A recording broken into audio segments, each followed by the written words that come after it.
From across the country are connecting through a Wisconsin-based nonprofit.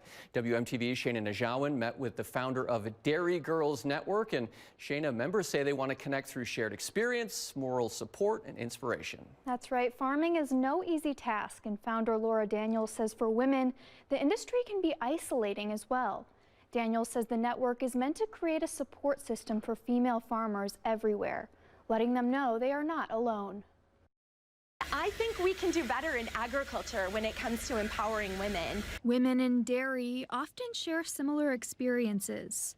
And I happen to believe that Wisconsin can be the place where that starts.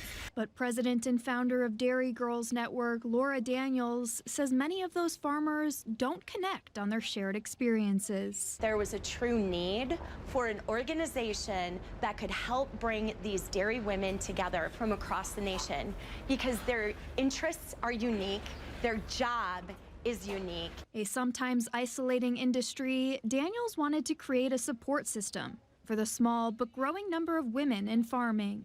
It's great because it's very dovetailed to the interests of farm women, dairy farm women, baby calf care, care of the beautiful cows, right? Herd management. Research program manager of the UW-Madison Dairy Cattle Center, Melanie Eek, joined the network when it was established 10 years ago. Just the fact that you can reach out and there's 90% of the time there's somebody that's been in that situation. Eek says she looks forward to the network's meet and greets, conferences, and meals.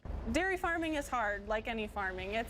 You have your good days, you have your bad days, and just to have people there throughout the whole thing to be supportive of you, and that's irreplaceable. Daniels says her long-term goal is to grow the number of women in the field and inspire those already involved. Live in the studio, Shayna Najauan, WMTV 15 News.